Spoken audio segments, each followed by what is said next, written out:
Mohon untuk tidak disebutkan nama dan identitas siapapun dalam percakapan ini karena percakapan ini saya naikkan dalam konten YouTube. Oke, siap insya Allah. Nah, gimana ini ceritanya kok serem? Ini Mas melanjutkan yang saya ceritakan tadi. Saya kan awalnya nggak tahu apa-apa, nggak pernah dikirimi kabar atau rencana apapun, nggak tahu sama sekali. Nah, tahu-tahu seminggu yang lalu saya dikirimin video pembangunan BTS atau tower salah satu jaringan. Nah, saya kaget. Ternyata itu dekat sekali dengan rumah saya. Saya konfirmasi dengan suami saya, ini bagaimana? Kenapa terlalu dekat? Nah, terus suami saya bilang, awalnya rencana bukan di situ, tapi di sebelahnya lagi agak jauh, sebelah kiri rumah. Jaraknya mungkin ada kisaran 60 meter. Jadi suami saya sebagai saksi, dia mau bertanda tangan. Nah, setelah itu, yang bersangkutan tersebut tidak mengizinkan karena sesuatu hal. Akhirnya itu sebelum tanda tangan kontrak. Sebentar. Yang punya tanah yang pertama ya. Sebentar. Yang bersangkutan ini siapa? Pihak yang mau ya, masang atau pihak sampean? Pihak yang punya tanah pertama. Itu kan pemasangan bukan di rumah saya tapi di tetangga saya. Oh, tetangga. Terus? Ya. Nah, terus awalnya itu yang pertama itu jauh dari rumah saya, jarak 60 meteran tuh ada. Jadinya suami saya nggak apa-apa, maulah jadi saksi, nggak apa-apa. Karena itu katanya sih bantuan desa karena jaringan di desa tersebut kurang bagus gitu. Nah, terus yang pertama itu nggak jadi karena apa istilahnya itu kurang serp lah. Ya, wes gitu. Kurang tepat. Ya. Nggak tepat. Antara harga atau apalah. Siap. Dan lain-lain. Terus? Nah, itu di-cancel di situ. Tapi karena pertama itu suami saya udah tanda tangan dan surat itu mungkin sudah diproses, sudah ke atas gitu. Nah, terus si pihak aparat atau apa gitu, aparat desa, dia musyawarah bagaimana biar ini nggak di cancel, biar jadi pembangunan BTS tersebut. Akhirnya musyawarah rembukan akhirnya tepat di sebelah rumah saya, tetangga saya itu. Nah, suami saya keberatan, loh tadinya bukan di sini, di sana gitu kan. Tapi di sana tuh nggak boleh. Nah, terus akhirnya jadi di sebelah rumah saya. Nah, sebelah rumah saya itu dia menyetujui dan mereka sudah musyawarah harga dan lain-lain. Tuh saya nggak tahu lah, suami saya juga nggak tahu itu ya musyawarah itu, nggak tahu. Suami saya hanya seperti dipaksa gitu tanda tangan itu tadinya itu. Nah, untuk yang kontrak kedua ini yang tepatnya di sebelah rumah saya itu udah nggak tanda tangan lagi.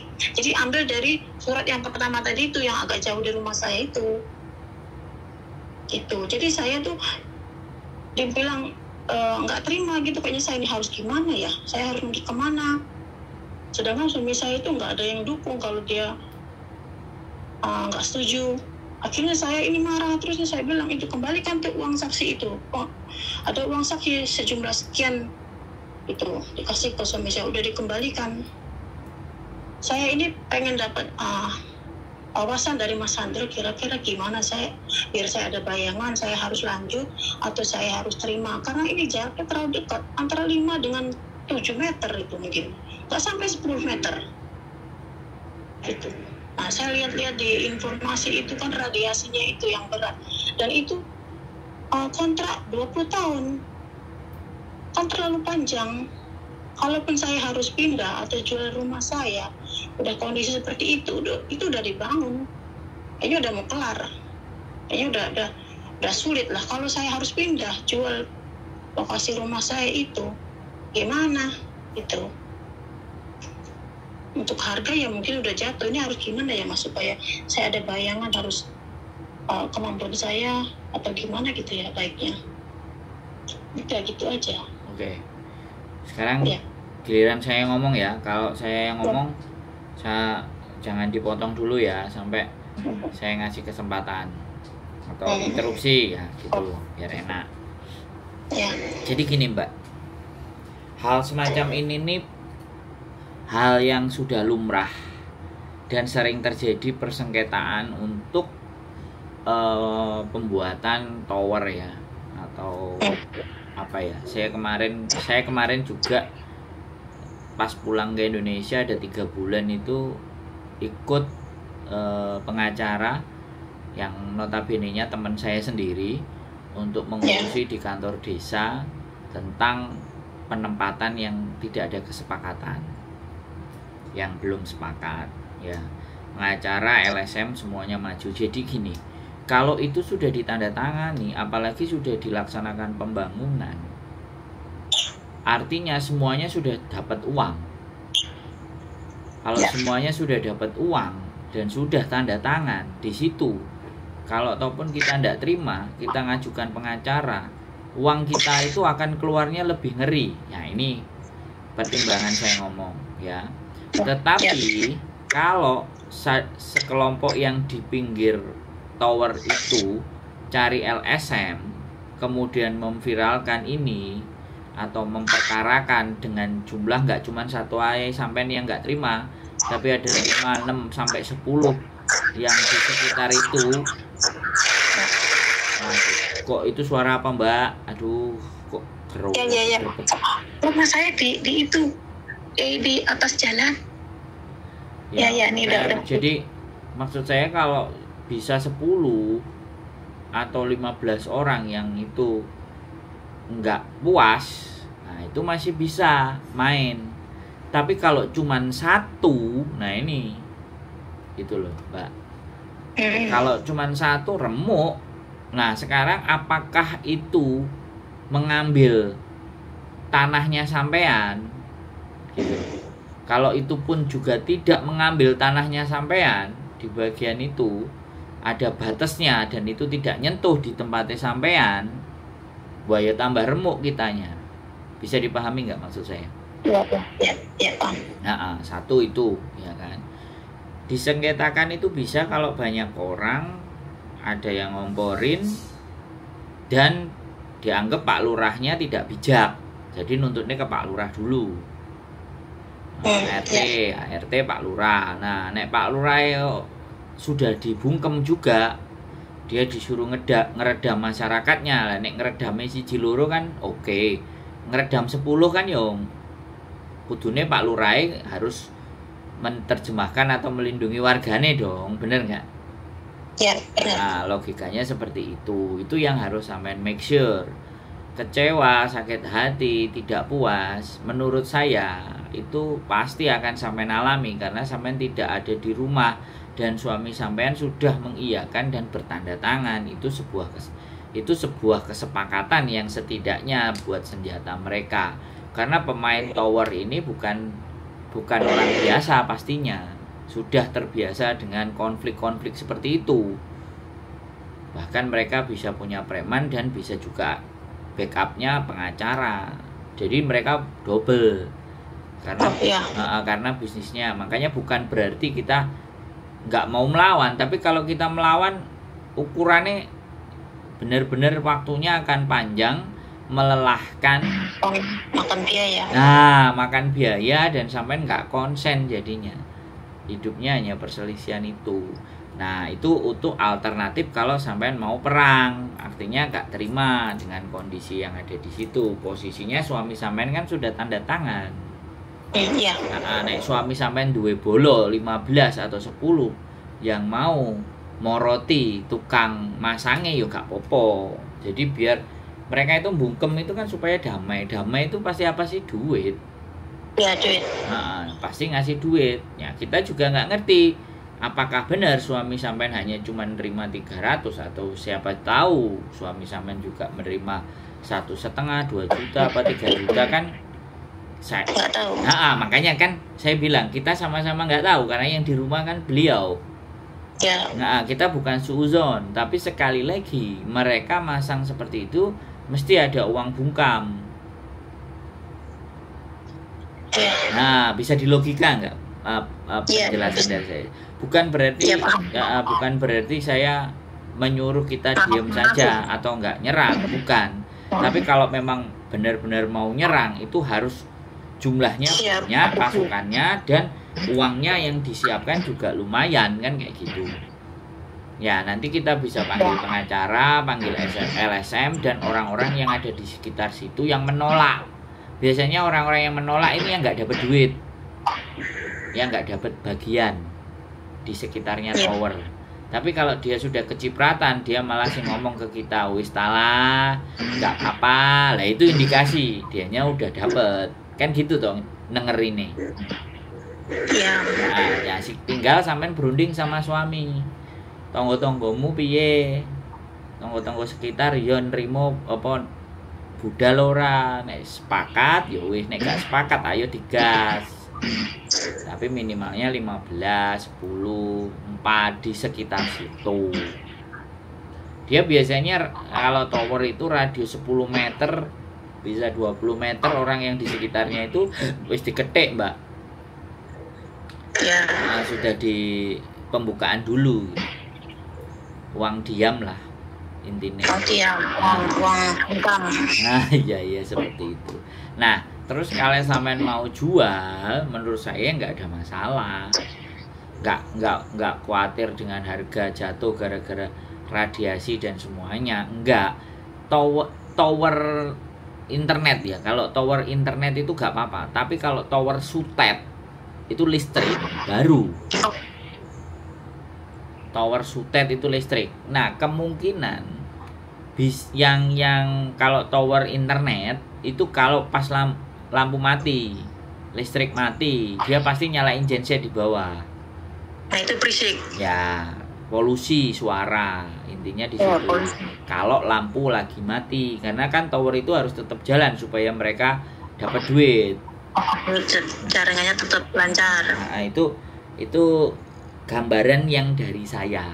Jadi ketika memang sampean mau memperkarakan dan membuat ini rame, lihat dulu sekitar. Nah, itu dia. Nah, ya kan ini kan kita kan diskusi kan, Mbak. Ya. Kita kan ngobrol kan boleh jadinya. Jadi seperti itu. Kalau saya kemarin pernah ada kasus dan ternyata nggak jadi pemasangannya. 15 orang. 15 orang itu maju, tambah ada lagi LSM. Ya. Terus ada pengacara, akhirnya mundur yang punya tower. Kemungkinan yang punya tower juga sudah bayar. Tapi yang dibayar gak wani vokal. Jadi bisa jadi seperti itu. Kasus ini saya pernah pulang itu nemenin temenku pernah. Jadi orang-orang yang dapat duit depan rumahnya itu dibakar, Mbak, dikasih bakar ban-ban. Oh. Sudah sampai kayak gitu loh, ngeri kan. Jadi yang bersangkutan yang punya lokasi itu. yang dapat duit. Sing protes kan yang nggak dapat duit. Ya. Ya, jadi kena opo di sekitar situ, dekat situ kok dia nggak ikut belain bantuin kita. Tapi kok diem aja, berarti dia dapat duit, bakarin ban 4-5 rumah itu. Jadi rowame. Kepala desanya sampai camat, babinsa, babin kamtipmas datang semua. Pas saya kemarin nulis penelitian tentang mau ada pendirian pabrik rokok gitu. Pas saya main di situ juga. Ya cuman ngelihat orang bakar-bakar terus tanya, soalnya kan saya berurusan sama Pamonge. Oh iya. Terus Pamonge jelasin. Ya kebetulan sih sama seperti yang sampean kasuskan ini kan. Jadi ada pengalaman ya Mas Andro. Ya setidaknya itu ketemu dan ngobrol sama RT RW-nya, kepala dusun sampai lurai. Begitu lurai turun terus dikasih tahu lah, terus sing tukang masang yo nek sampean mau sepakat yo silahkan didudukan, ayo kita rapat di balai desa. Bagaimana damainya gitu. Kalau enggak yo wis sampean akhirnya enggak jadi masang. Jadi sing nampani wis kadung seneng, sing nampani wis kadung oleh duit. Gitu. Jadi ramenya itu ada 4-5 rumah yang depan rumahnya itu dikasih ban dibakar, ditaruh depan rumahnya, kan ya bahaya toh, Mbak. Iya. Tapi nek wis sing nampa cuman 5 apa 6, lah sing gak trimo 15, wo ya sing 15 maju kan. Intinya kan orang desa kan begitu gitu loh. Itu kalau dari kacamata saya. Tapi kalau towernya internet menurut saya nggak ada masalah. Tapi kalau towernya sutet listrik, nah, tegangan baru itu benar bahaya. Kalau dilihat videonya sampean tadi, gak mungkin kalau sutet, soalnya bawah itu sudah rumah. Iya. Kalau sutet itu harus hampir 20-30 meter itu kosong. Sutet itu transmisi ya, apa cagae listrik gitu.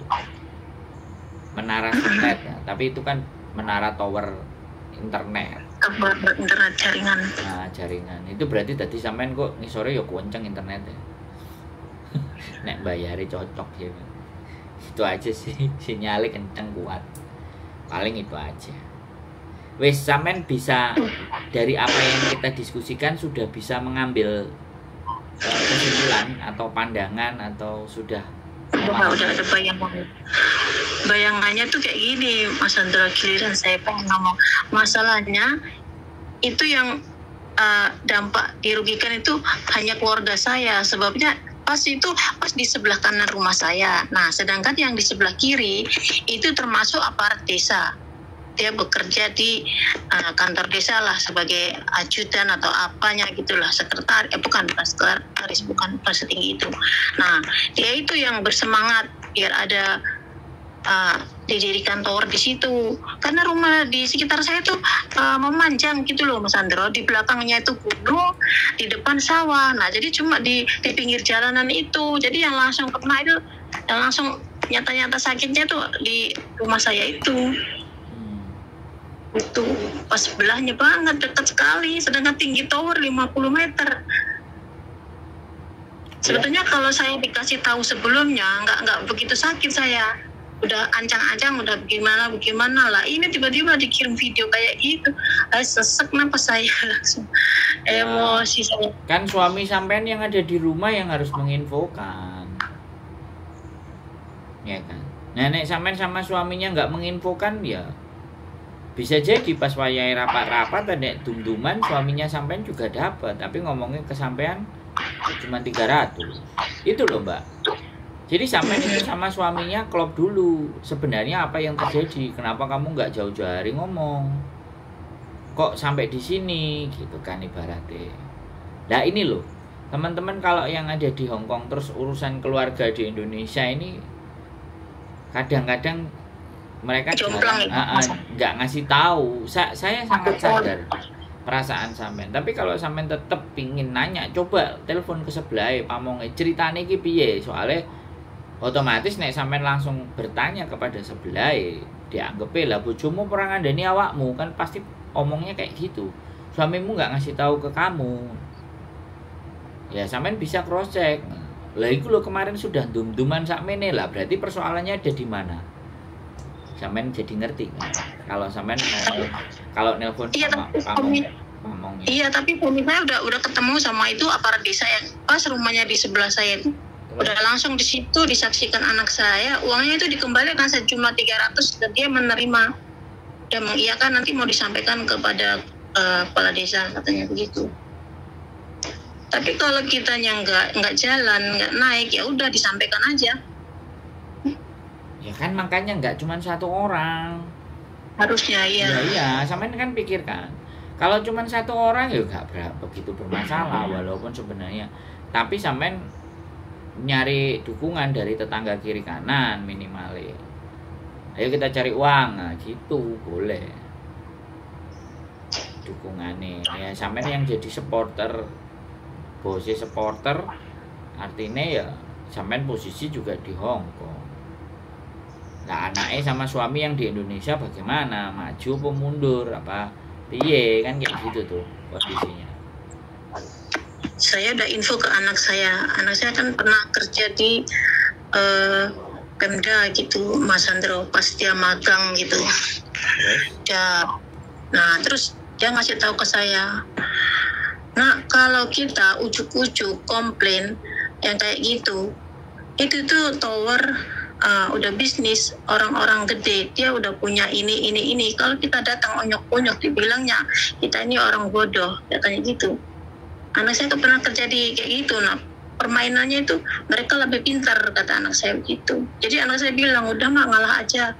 Kita cuma satu, dia bilangnya gitu. Nggak ada yang dukung, mereka tuh pada seneng kayak gitu, dapat uang. Sedangkan suami saya, benar, kalau saya sih percaya mas, suami saya cuma dapat 300 ribu. Suami saya nyesel banget ya. Dia merasa dibohongi karena awalnya bukan bangun di sebelah rumah itu, awalnya gitu yang ditandatangani itu.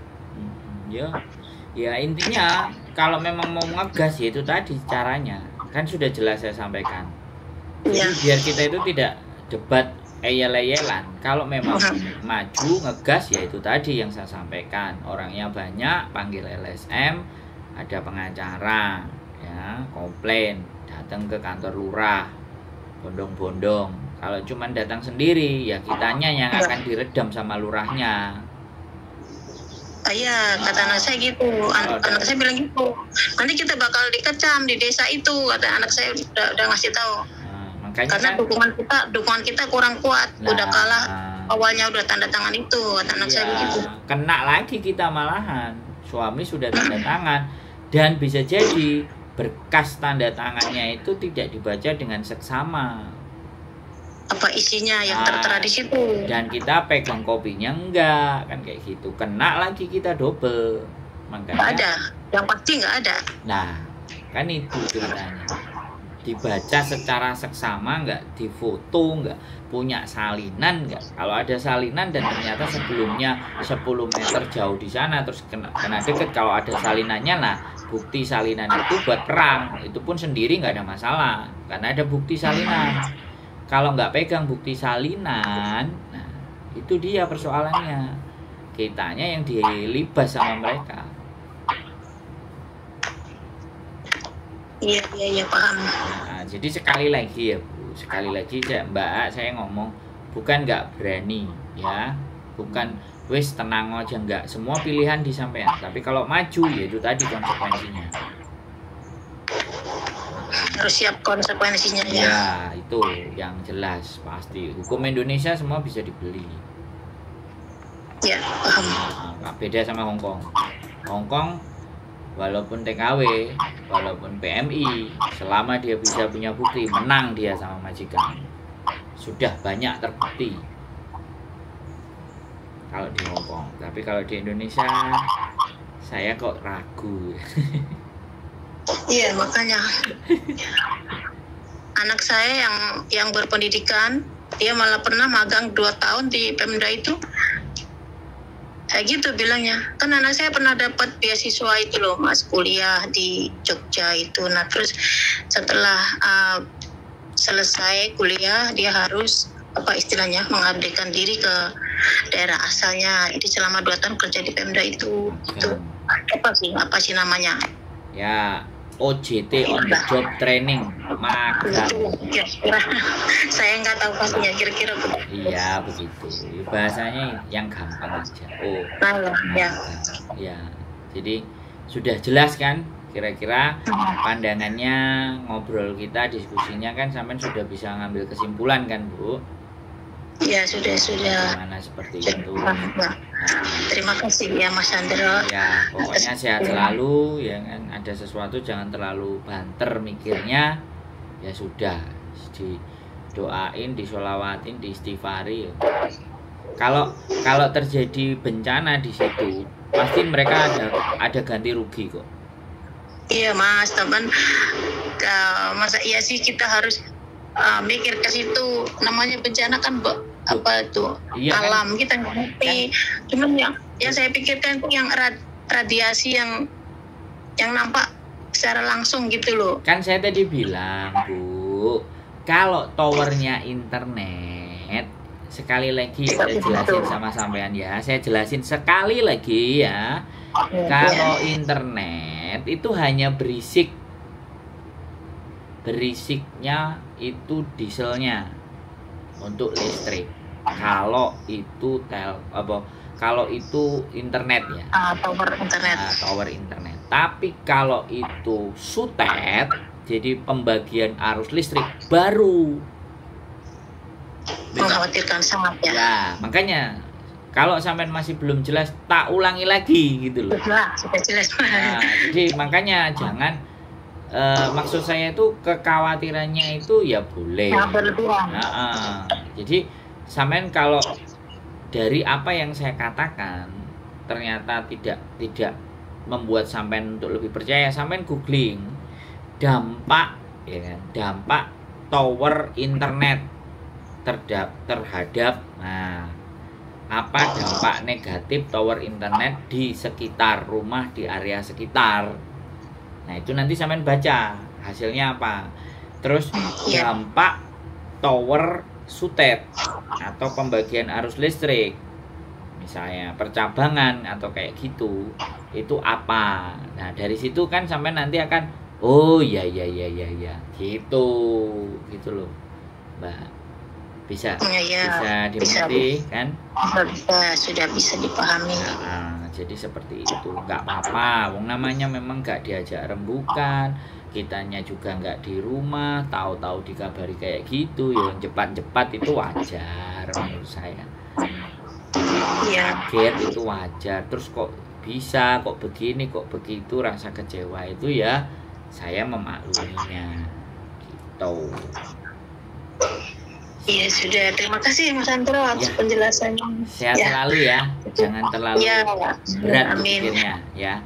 Sehat selalu sampean. Yuk, matur sembah nuwun. Yuk, bye-bye. Assalamualaikum. Waalaikumsalam.